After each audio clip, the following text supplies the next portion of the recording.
राम राम भाई सभी को। आज हम एसएससी सीजीएल का मॉक नंबर 47 सोल्व करेंगे अभिनव शर्मा सर। ठीक है, शुरू करते हैं पहले क्वेश्चन से। क्या कह रहा है? Amit father is aged 5 times more than Amit. After 6 years he would be 3.5 times the Amit age. तो देखो, यहाँ मान लेते हैं अमित फादर और ये मान लेते हैं हम अमित की एज। तो 5 टाइम्स कह रहा है, तो सपोज अगर अमित की एज 1 हुई तो उसके फादर की एज 5 टाइम्स 5 हो गई। ठीक है, अब देखो 6 ईयर के बाद क्या हुआ, उसकी जो अमित की एज है ना, वो उसके फादर की कितनी एज है, मतलब उसके फादर की जो है वो इतने टाइम से एज है अमित की। ये कितनी फ्रैक्शन वैल्यू हो जाएगी? 6/7/2। मतलब अगर अमित की एज 2 है तो उसके फादर की एज 7 रही होगी। ठीक है, अब ये रेशो की फॉर्म में। अब देखो यहाँ पे डिफरेंस कितने का है? 5 का। यहाँ पे डिफरेंस कितना है? 4 का। तो इक्वल नहीं है ना। तो अब हम क्या करेंगे? डिफरेंस को इक्वल करेंगे। तो यहाँ पे कर देंगे 5 से मल्टीप्लाई, यहाँ करेंगे 4 से मल्टीप्लाई। तो जो नए रेशो बनेंगे वो लिख रहा हूँ मैं यहाँ। 25/5 और 6 ईयर के बाद जो हो जाएगा वो हो जाएगा 28/8। अब देखो, इसमें भी 3 का चेंज, इसमें भी 3 का चेंज।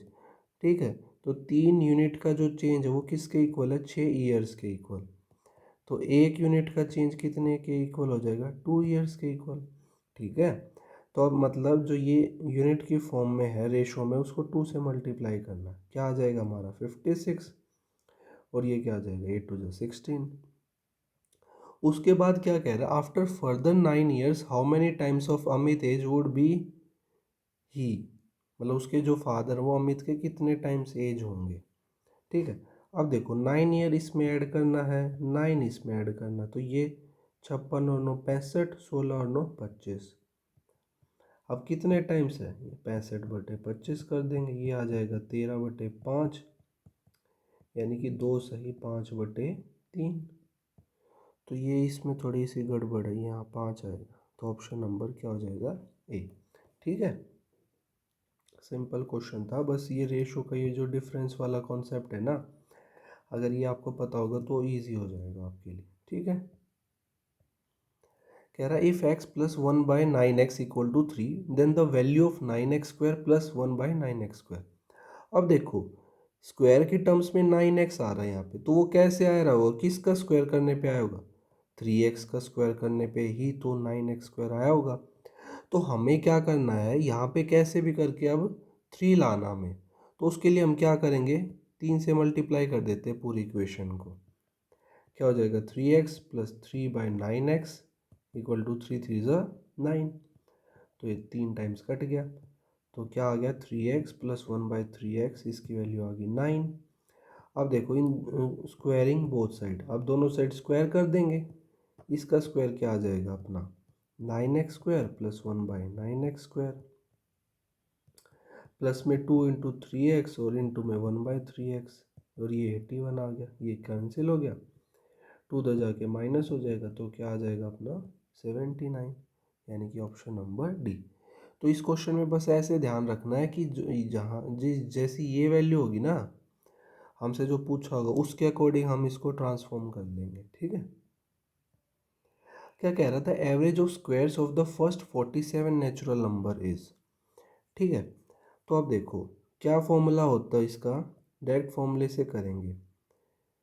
अगर सम पूछा हो तो उसका फॉर्मूला होता है n×n+1 × 2n+1/6। लेकिन यहाँ पे एवरेज पूछी है तो एवरेज के लिए टोटल नंबर से भी डिवाइड करें तो n से n कैंसिल हो जाए। अब देखो 47 + 1 48 इंटू 47 × 2 94 और एक 95, और यहाँ पे 6 से कट गया 8 बार। ठीक है, 8 5 ज़ा 40 और 8 9 ज़ा 72 76, ऑप्शन नंबर ए।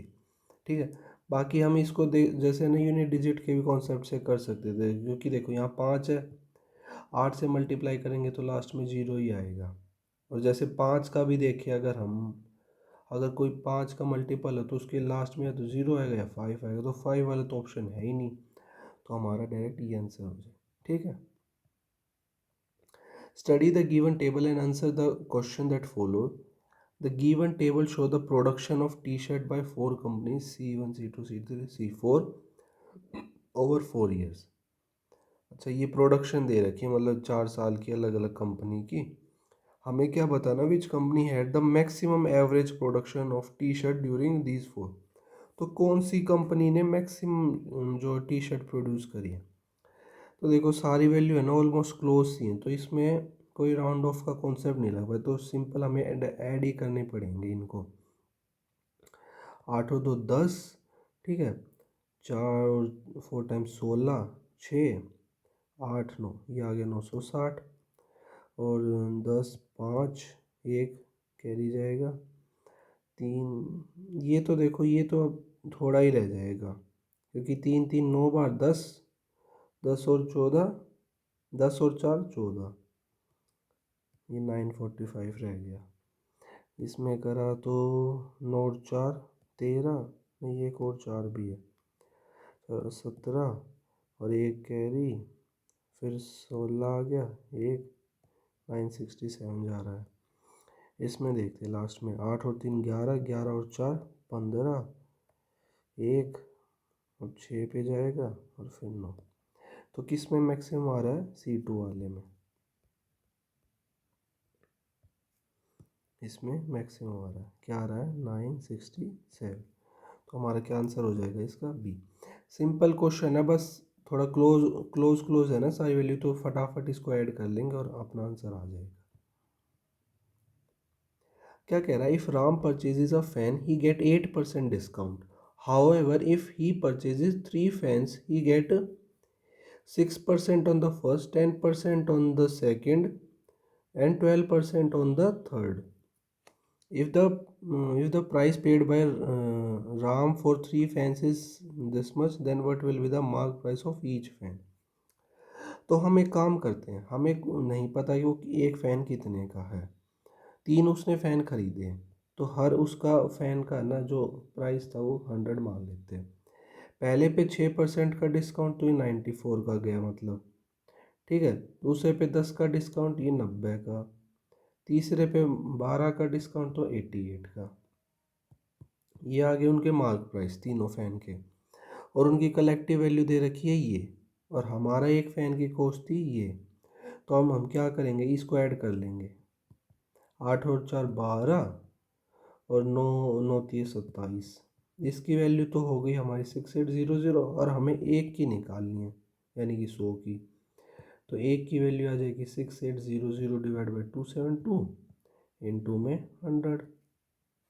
अब देखो ये तो जैसे हमें पता है 17 की टेबल, क्या ये 17 से कट रहा है, 1 बार 102 6, हाँ 17 से कट गया, 17 से काटेंगे तो 400। अब 16 से कितनी बार कटता है, 25 बार, तो यानी कि एक की वैल्यू क्या आ गई, मतलब 100 की वैल्यू क्या आ गई 2500। मतलब जो एक फ़ैन का मार्क प्राइस होगा वो क्या रहा होगा, 2500 रुपये, ठीक है। Option number B. क्या कह रहा है, by applying which of the following criteria can two triangle not be proved congruent. तो देखो कॉन्ग्रेंसी के लिए टोटल 5 मतलब वो होती है प्रॉपर्टी जिससे हम इसको प्रूफ कर दे सकते हैं।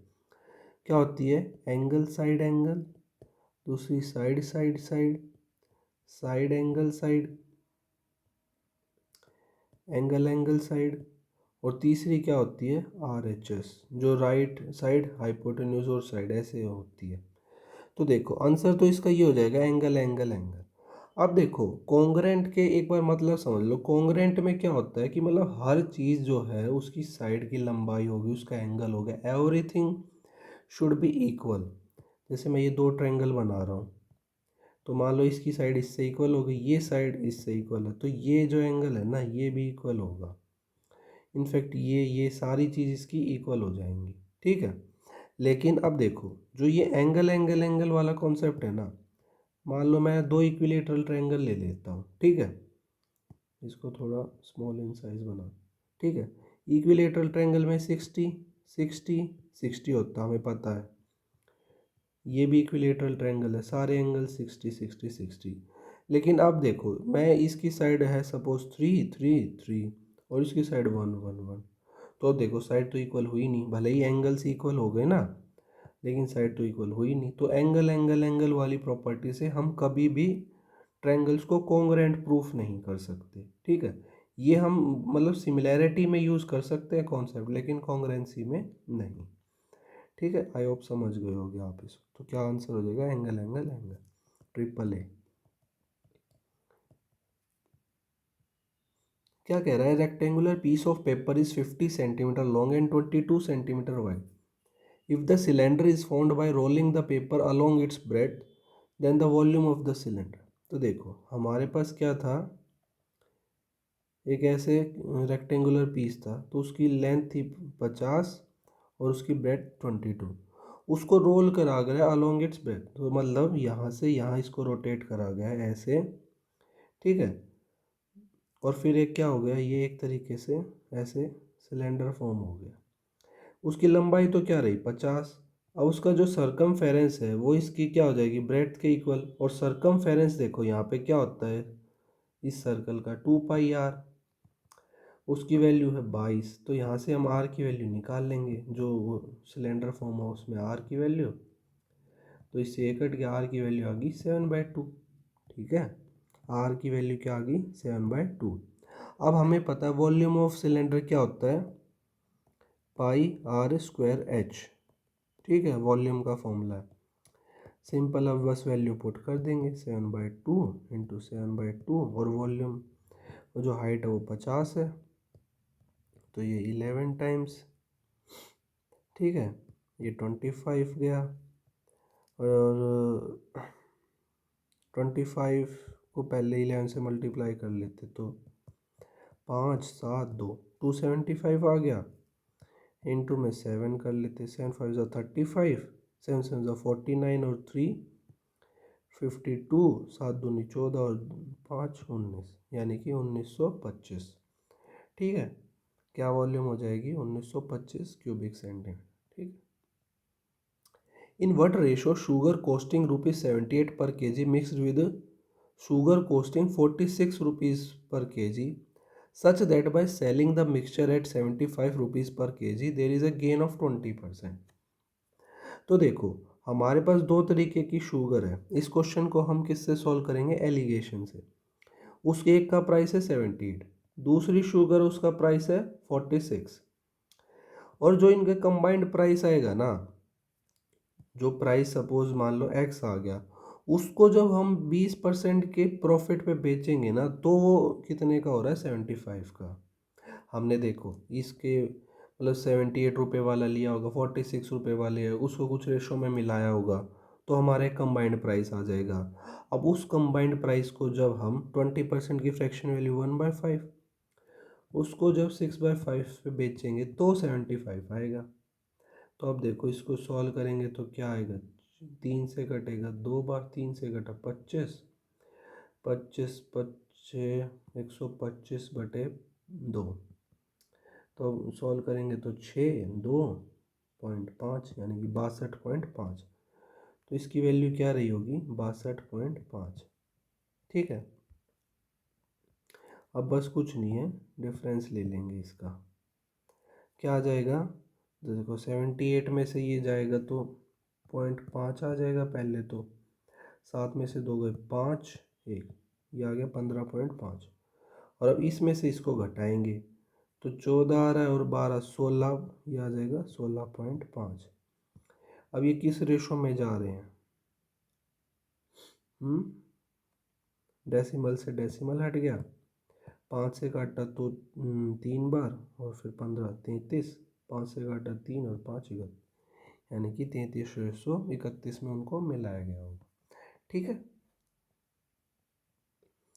Replace star by the smallest digit so that the 7 2 3 star 5 6 star is divisible by 6।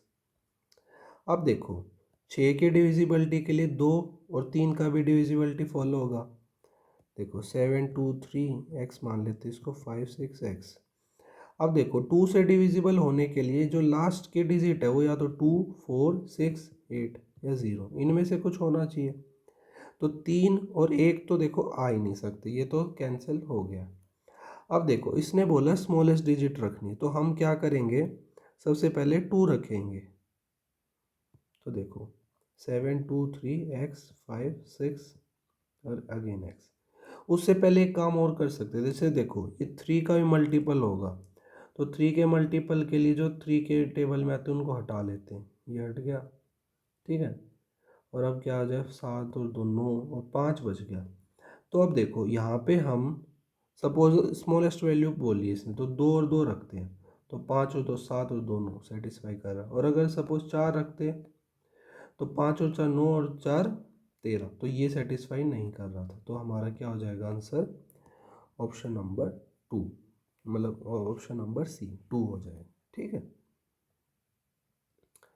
The proportion of Suresh spending to saving is 3:1. His salary rises by 25%.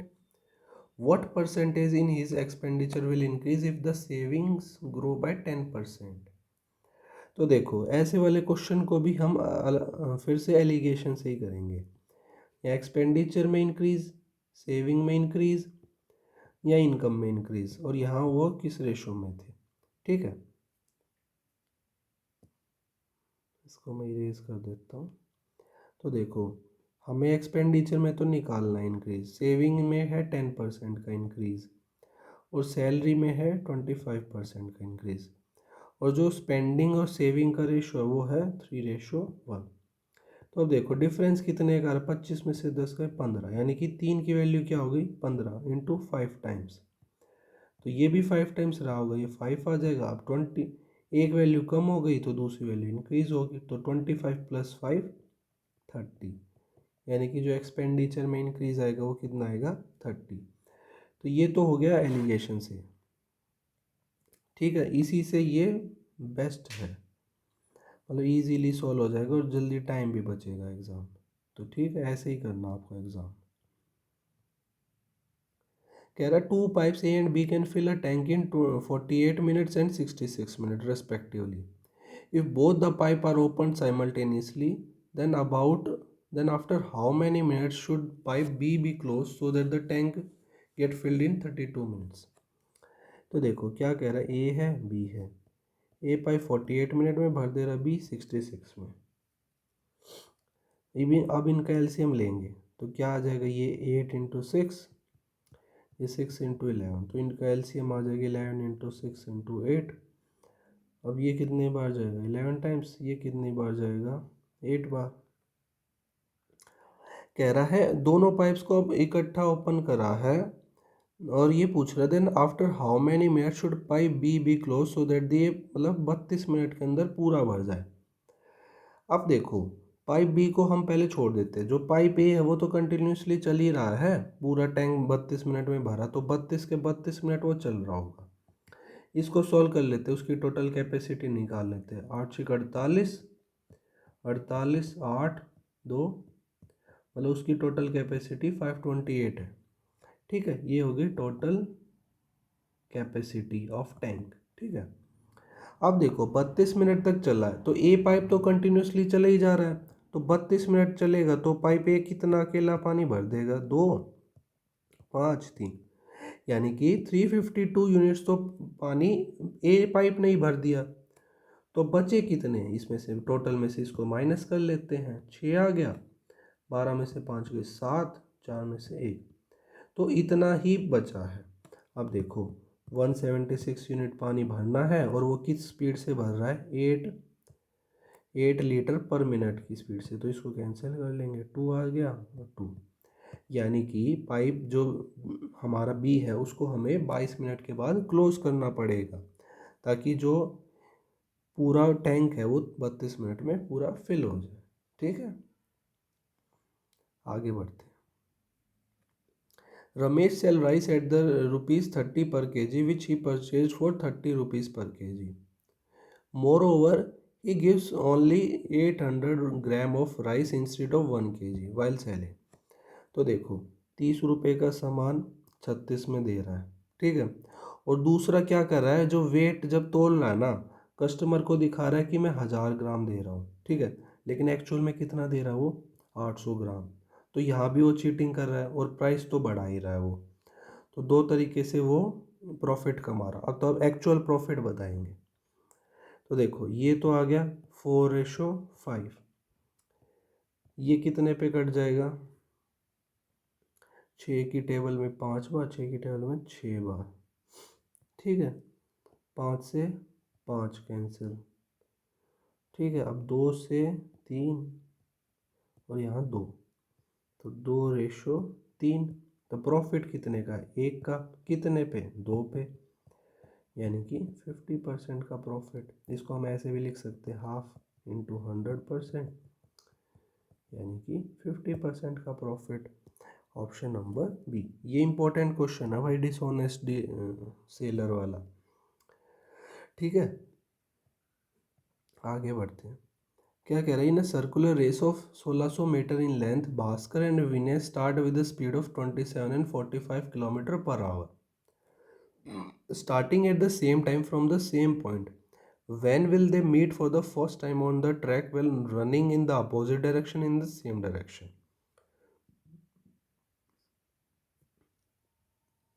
मतलब इसमें हमसे इसने दोनों पूछा है। एक बार तो जैसे देखो, ये सर्कुलर ट्रैक हो गया, दोनों एक साइड भाग रहे हैं, तो कितनी देर में मिलेंगे। दूसरा केस क्या है, एक जैसे सपोज ये भास्कर हो गया, दूसरा बंदा विनय, ये दोनों अपोजिट भाग रहे हैं, तो बस डिफरेंस किसके कारण आएगा, उनकी रिलेटिव स्पीड के कारण आएगा।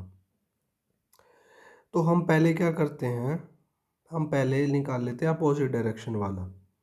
तो 45 माइनस में 27 इंटू में 5/18 करते हैं हम मीटर पर सेकंड में कन्वर्ट करने के लिए। यहाँ है 1600 मीटर, ट्रैक की लंबाई कितनी देर में करेंगे, एक्स सपोज सेकंड्स निकाल रहे हैं। तो ये कैंसिल हो, ये कितना आ गया 18, 18 से 18 कैंसिल, 5 से कितनी बार जाएगा, 16 3, ठीक है। 3 आ गया, उसके बाद आएगा 10 पे गया तो 2, 320, यानी कि 320 क्या आ जाएगा सेकंड्स। और 320 सेकंड का मतलब 5 मिनट तो पूरे और 20 सेकंड अलग से। ये किसका आया है, ये आया सेम डायरेक्शन में जब वो भागे। तो देखो सेम वाले के 5 20 5 20, तो 2 ऑप्शन रह गए। अब एक काम करते हैं, हम जो है अपोजिट डायरेक्शन वाला भी निकाल लेते हैं। तो उसमें जो रिलेटिव स्पीड हो प्लस हो जाएगी, इंटू 5/18 अलग से, तो 1600 है ही यहाँ पे एक्स, ये कट के कितना आ जाएगा फिर से 320, और ये कितना आ जाएगा 7 और 5 12 और 72, और ये 4 टाइम्स, अब 4 से फिर से कट जाएगा, ये कितना आ जाएगा 80, यानी कि 1 मिनट 20 सेकेंड। 80 को हम जैसे ऐसे लिख सकते हैं ना, 60 + 20, 60 सेकेंड का मतलब 1 मिनट और 20 सेकेंड अलग से। तो ऑप्शन नंबर ए। बाकी पहले ना अपोजिट वाला सोल्व करना, क्योंकि उसमें सारे ऑप्शन अलग अलग हैं। इसमें तो जैसे सेम वाले मिल गए ना, तो अपोजिट वाले सोल्व करते तो सीधा इसी से हो जाता हमारा, ठीक है। ये छोटी छोटी चीज़ें ध्यान रखनी है एग्जाम में। कह रहा है इफ़ A/B = 6:7 एंड B/C = 7:10, तो ABC का रेशो बताना। तो देखो ऐसे क्वेश्चन में ना पहले ऊपर लिख लिया करो ABC, फिर 6:8 A और B का, और B और C का है 7:10, ठीक है। अब इसमें क्या करते हैं, इस यही वाली वैल्यू यहाँ रख देंगे, ये वाली वैल्यू यहाँ रख देंगे, और कलेक्टिव रेशो के लिए मल्टीप्लाई कर देंगे इसको आपस में। 7 × 42, 8 × 7 = 56, 8 × 2 = 80। अब 2 से काट लेते हैं इनको, क्या आ जाएगा 21, 28, 40। तो ऑप्शन नंबर ए ये हमारा करेक्ट हो जाए, ठीक है। A certain sum of money becomes 7 times itself when invested at a certain rate of simple interest in 14 years. तो देखो सपोज हमने 1 रुपया लगाया था और 7 टाइम्स हो गया, आज वो 7 हो गया, तो अब चेंज कितने का आया, प्लस का 6 का। कितने का चेंज आया, +6 का। तो यही जो +6 है यही हमारा क्या हो जाएगा, हमारा इंटरेस्ट हो जाएगा। यहाँ पे सिंपल इंटरेस्ट की बात हो रही है, ये हमारा प्रिंसिपल हो जाएगा। और हमें पता है सिंपल इंटरेस्ट क्या होता है, P × R × T / 100। ठीक है, और टाइम कितना लिया इसमें 14 ईयर्स। तो हम यहाँ से क्या निकाल लेंगे, रेट निकाल लेंगे। तो देखो प्रिंसिपल तो हो गया, ओ सिंपल इंटरेस्ट हो गया 6, प्रिंसिपल है 1 और रेट हमें निकालना है, टाइम है 14 डिवाइड बाय 100। तो यहाँ से इसको कैंसिल करा 3 टाइम्स 7 टाइम्स, तो आर की वैल्यू क्या आ गई 300/7। ठीक है, अब बोल रहा है how much time in years would rounded off to a will it take to become 18 times. तो अगेन जैसे प्रिंसिपल तो हमारा 1 था और वो हो गया 18 टाइम्स, तो चेंज कितने का है 17 का। ये हो गया हमारा सिंपल इंटरेस्ट।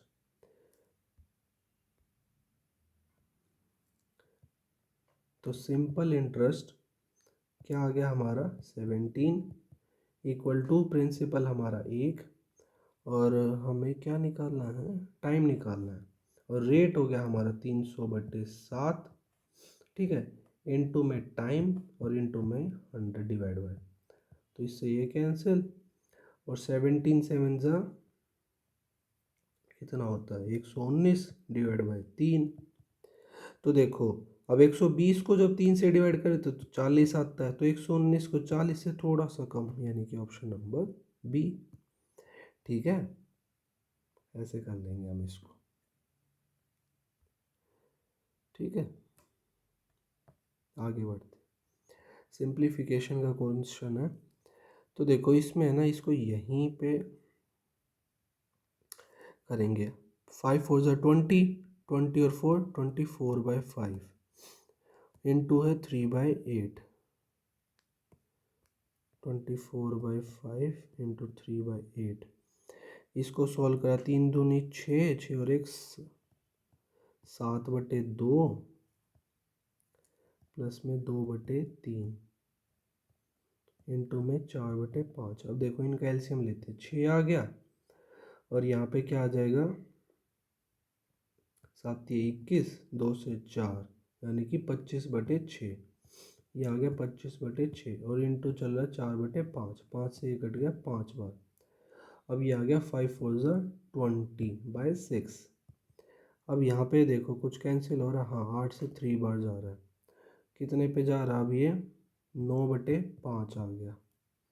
ठीक है, अब इनका एलसीएम ले लेते हैं, अगेन 30 आ गया इसका एलसीएम और 9 6 54 प्लस में 20 पंजे 100 यानी कि 154 डिवाइड बाय 30।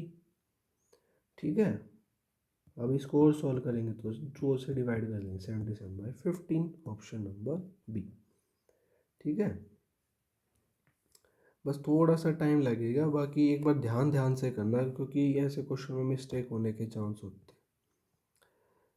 क्या कह रहा है, for what value of k the system of equation this and this have no solution. तो देखो जब भी नो सॉल्यूशन वाला केस आएगा तो हमारा क्या होता है a1/a2 equal to b1/b2 is not equal to c1/c2। क्या है, जैसे देखो पहली इक्वेशन में के एक्स है तो एक्स का वेरिएबल के हो गया, दूसरी इक्वेशन में 7 है, फिर बी का वाई का वेरिएबल -15, दूसरी इक्वेशन में वाई का वेरिएबल -21 और फिर क्या किसके इक्वल है 7/19, जिसके इक्वल नहीं होना चाहिए। तो यहाँ से हमें सिर्फ के की वैल्यू निकालनी है। ये किससे कट गया 5 से, 3 से कटा तो 7, तो के की वैल्यू क्या आ गई हमारी 5, option number A. Simple question. कह रहा है police man is chasing a thief at a speed of 82 km/h। The thief is 1300 metre away from and is running at speed of 64। In how much time will the police man catch the thief if both riding on a bikes. तो देखो ये वाला concept है, यहाँ पे police है, यहाँ पे थीफ है। यहाँ से थीफ भाग रहा है कितने की स्पीड से 64 की स्पीड से, पुलिस वाला भाग रहा है 82 की स्पीड से।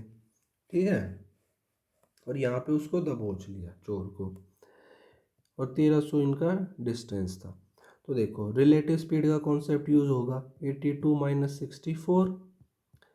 अब मीटर पर सेकंड में करने के लिए 5/18 से मल्टीप्लाई और उनका डिस्टेंस है 1300 मीटर, टाइम कितना लगेगा एक्स मान लेते हैं। तो इसमें से माइनस कर तो 18 आ जाएगा, 18 से 18 कैंसिल, तो 5 से कितनी बार चला जाएगा, 2 बार, 30 बचा 6 और 0, यानी कि 260 सेकेंड। Option number B. क्या कह रहा है, P cos A equal to 2 Q sine A and 2 P cosec A minus Q sec A equal to 3। तो अब देखो, और इसकी वैल्यू हमें निकालनी है। ऐसे क्वेश्चन में देखो, अब देखो P भी वेरिएबल, Q भी वेरिएबल, A भी वेरिएबल, और हमें देखो 2 इक्वेशन दी हैं और 3 वेरिएबल हैं। तो हम क्या करेंगे, एक को put according to our assumption, हम अपने अजम्पशन से A को मान लेंगे। तो हमारे लिए देखो सिंपल सबसे क्या है, A को हम मान लेते हैं 45 डिग्री। उसमें एक तो सिंपल दोनों की सेम वैल्यू होगी, कोस ए की भी साइन ए की, और फिर हमारे लिए कैलकुलेशन इजी हो जाए। तो देखो कोस 45 1/√2, 2 क्यू साइन 45 1/√2, तो इससे ये कैंसिल, पी की वैल्यू आ गई 2 क्यू। ठीक है, अब दूसरी इक्वेशन को देखते हैं। तो 2p कोसेक 45 होता है √2, माइनस में q sec 45 again √2 equal to 3। अब देखो हमने p की वैल्यू क्या निकाली है, 2q, तो p की जगह पे रख देंगे 2q, 4q√2 माइनस में q√2, तो 4q√2 में से देखो एक बार इसको q√2 में ऐसे लिख देता हूँ, 4 माइनस 1 3, तो ये भी 3 आ गया, 3 से 3 कैंसिल हो जाएगा, तो q की वैल्यू क्या आ जाएगी, 1/√2। ठीक है, अब p की वैल्यू क्या आ जाएगी, 2/√2, यानी कि √2। अब सिंपल इसमें पुट कर देंगे, क्या आ जाएगा, पी स्क्वायर में रखा √2 का स्क्वायर, प्लस में 4 इंटू में क्यू की वैल्यू 1/√2 का स्क्वायर, तो √2 का स्क्वायर 2 प्लस 4 इंटू 1 इसका 2 आ गया, तो 2 से 2 कैंसिल 4, यानी कि 4, 2 और 2 4 आ गया। ठीक है, तो ऐसे क्वेश्चन में जब दो इक्वेशन 3 वेरिएबल हो तो एक को अपनी मर्जी से कुछ पुट कर लेंगे और फिर उसको फर्दर सॉल्व करेंगे। ठीक है, कह रहा है if the difference between two numbers is 30% of their sum. तो देखो दो नंबर की बात हो रही है, हमने x और y मान लिया दो नंबरों को, x और y का जो डिफरेंस है वो कितना है, 30% है उनके सम के। तो हमें क्या फाइंड आउट करना, ratio of larger number to the smaller number. ठीक है, तो 0 से 0 कैंसिल, तो x minus y upon x plus y equal to 3/10। ठीक है, और देखो जब भी ऐसी सिचुएशन हो x माइनस वाई की वैल्यू 3 हो, x प्लस वाई, मतलब इनकी वैल्यू मैं ये नहीं कह रहा 3 हो 10 हो, कुछ भी हो, मतलब हम इसको ऐसे लिख सकते हैं 10 और x माइनस वाई की वैल्यू 3, हमें क्योंकि रेशो की फॉर्म में चाहिए ना, तो ऐसे केस में x जो होगा वो होगा 10 + 3 डिवाइड बाई 2, और y क्या होगा, इन दोनों का डिफरेंस लेके 2 से डिवाइड, यानी कि x की वैल्यू क्या आ गई 13/2 और y की वैल्यू क्या आ गई 7/2। तो इनका रेशो क्या आ जाएगा, अब x/y का 13/2 और 7/2, तो 2 से 2 कैंसिल, 13:7, ऑप्शन नंबर ए। ठीक है, कह रहा है S1 alone can do a work in 16 days and S2 alone can do the same work in 80 days। With the help of S3 they finish the same work in 6 days। In how many days S3 alone can do the same work. तो देखो S1 S2 S, और यहाँ पे तो तीनों ही combine काम कर रहे हैं, 16 दिन में कर रहा है, S2 80 दिन में कर रहा है, और तीनों मिल के जो है कितने दिन में कर रहे हैं, 6 दिन में। ठीक है, अब इनका एलसीएम ले लेते हैं, तो 16 और 80 का तो एलसीएम 80 आ जाएगा, 80 इंटू 6 मान लेते हैं, सीधा सीधा कैलकुलेशन ईजी हो जाएगी। तो 80 से कट गया ये 5 बार, 5 6 30, 80 से 6 और 6 से कट गए 80, यानी कि, तो अब देखो इनकी एफिशिएंसी S1 की है 30, S2 की है 6, तो इसकी क्या आ जाएगी, 80 में से 36 को घटा देंगे, यानी कि 44, इसकी आ गई 44। तो हमसे पूछा है ये है टोटल वर्क, ठीक है। और हमसे क्या पूछा है, अकेला जो है S3 कितने दिन में कर लेगा। तो देखो टोटल वर्क हो गया 80 इंटू 6 और 80 इंटू 6 और डिवाइड बाई वो S3 कितने, उसकी एफिशिएंसी है 44 की। अब क्या से 4 से काट लेते, 4 से घटे 20, 4 से घटे 11, 120/11 डेज, मतलब वो 120/11 डेज में उस वर्क को S3 अकेला कंप्लीट कर ले, ठीक है। कह रहा है if sec 6a equal to cosec a minus 29 where 2a is an acute angle then the measure of angle a। तो देखो क्या कह रहा है, sec 6a equal to cosec a minus 29। तो अब क्या करते हैं हम इसको इसके अपोन में ले आते हैं। तो sec 6a इंटू में 1/cosec a minus 29 और ये क्या हो जाता है अपना साइन हो जाएगा। तो क्या हो जाएगा sec 6a इंटू में sine a minus 29 equal to 1। यहाँ पे 1 चल रहा है ना। अब देखो sec a और साइन b अगर 1 है देन तो क्या कंडीशन रही होगी, a प्लस बी जो है वो 90 रहा होगा, तभी ये इक्वल हुए।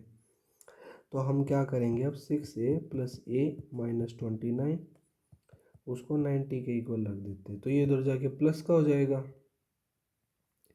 तो क्या आ जाएगा 7a इक्वल टू और 90 और 29 क्या हो जाएगा 119 और 7 से काटा तो 17 ए से काटा 7 से तो 17, तो ए की क्या वैल्यू आ गई 17, ठीक है।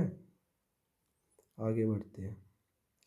कह रहा 3 boys on an average are 25 years old, मतलब 3 बंदों की एवरेज तो है 75 और उनकी जो रेशो है ना एजेस का वो 3:5:7 दे रखा है। तो हम रेशो की फॉर्म में मान लेते हैं, पहला बंदा 3x है, दूसरा 5x है, तीसरा 7x है, ठीक है। और देखो ये तो हो गया ए बी सी मतलब 3 बंदे। अब इनकी रेशो यानी कि 3x plus 5x plus 7x का जो रेशो मतलब 3 बंदे तो 3 से डिवाइड, वो कितना दे रखा हमें 25, क्रॉस मल्टीप्लाई कर देंगे और 7 और 3 10 और 15x इक्वल टू 25 इंटू 3, तो 3 से घटा 5 बार, 5 से घटा 5 बार, तो x की वैल्यू क्या आ गई 5। हमसे क्या पूछा एज ऑफ यंगेस्ट बॉय, तो यंगेस्ट ये वाला है तो 5 रख देंगे और 5 3 15, ऑप्शन नंबर बी, ठीक है। कह रहा a bus covers the first 70 kilometre of its journey in 40 minutes and the remaining 60 kilometre in 30 minutes then the average speed of the bus. तो देखो स्पीड क्या होती है डिस्टेंस अपॉन टाइम, है ना।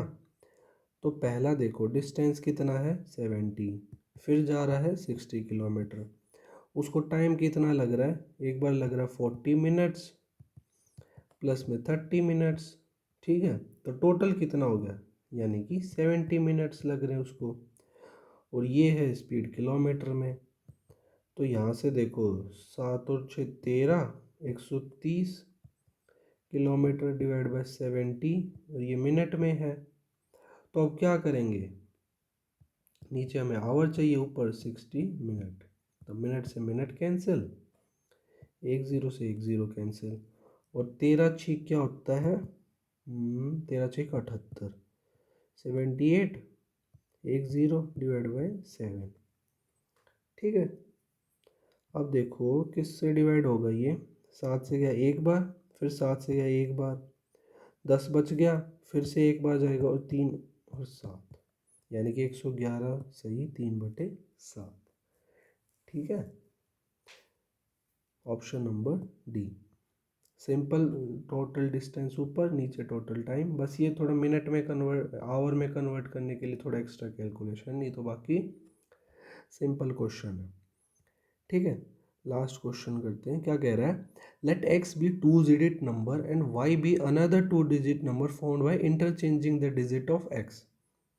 If x plus y is the greatest two digit number, then what is the number possible value of x। तो देखो x कुछ है और एक y है, तो हम जब जैसे नंबर टू डिजिट का है तो हमने क्या मान लिया, उसको टेंस प्लेस पे 10 मान लिया और यूनिट्स प्लेस में u मान लिया। जैसे हम किसी भी नंबर को, सपोज मैं लिखता हूँ 61 लिखा मैंने, तो ये उसकी यूनिट पैलेस हो गई और 6 उसका टेंस पैलेस हो गया। तो ये नंबर कैसे आया होगा, जब 6 को हमने टेंस के हिसाब से मल्टीप्लाई करा होगा, प्लस में 1 को ऐड करा होगा, तो 60 प्लस 1 यानी कि 61।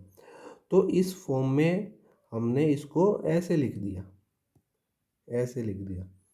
ठीक है, अब देखो क्या करा, अब हमने जो है ना y जो दूसरा नंबर है ना उसको हमने इंटरचेंज कर दिया डिजिट ऑफ x, मतलब जो यूनिट के पैलेस पे था वो, जैसे सपोज नंबर 61 ही मान लेते हैं, तो यूनिट डिजिट पे 1 है, टेंस डिजिट पे 6 है। अब हमने नंबर को रिवर्स कर दिया तो यूनिट डिजिट पे 6 पहुंच गया और टेंस पे 1 पहुंच गया। तो इसमें कैसे हो जाएगा, 10 इंटू यू प्लस में टी, जो टेंस पे था वो यूनिट पे पहुंच गया, जो यूनिट पे था वो टेंस पे। इसको कैसे लिखा होगा, 1 को 10 से मल्टीप्लाई और यूनिट वाला 6 ऐड कर दिया, तो क्या आ जाएगा 16, ऐसे करा। तो ऐसे ही हमने इसको कर दिया। अब देखो क्या कह रहा है, if x plus y is the greatest two digit number. अब देखो ग्रेटेस्ट टू डिजिट नंबर क्या होता है हमारा, पहले तो ये देखते हैं हम, सबसे बड़ा दो डिजिट का नंबर 99।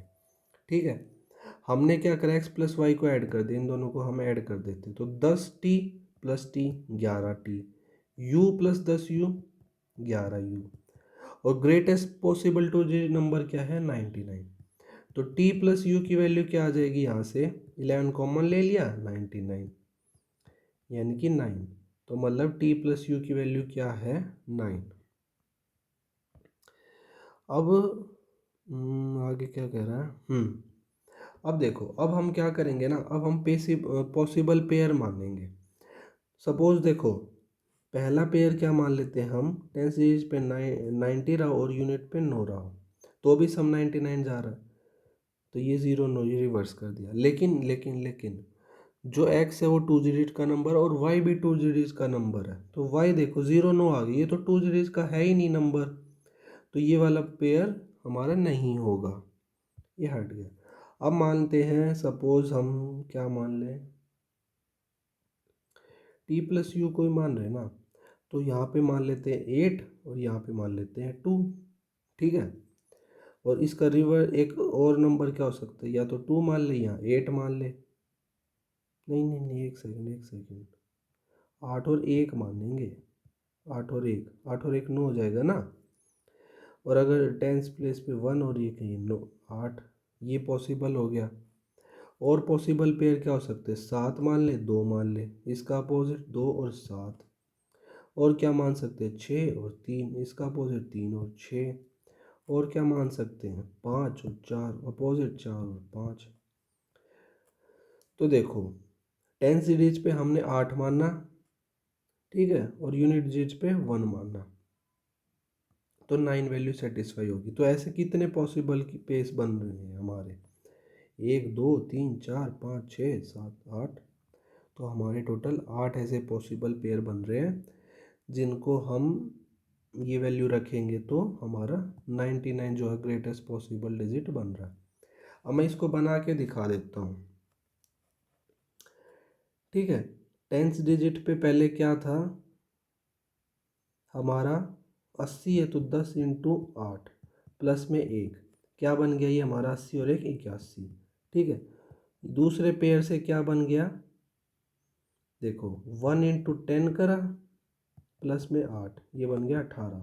अब जब हम इन दोनों को जोड़ेंगे तो हमारा 99 बन जाएगा ना अगेन। ठीक है, और यही हमसे कह रहा था। तो कितने नंबर ऑफ पॉसिबल पेयर्स हो गए इसके, 8 पेयर पॉसिबल है, 1 2 3 4 5 6 7, ऑप्शन नंबर डी। ठीक है, यहाँ पे हमारा मॉक होता है ख़त्म। धन्यवाद।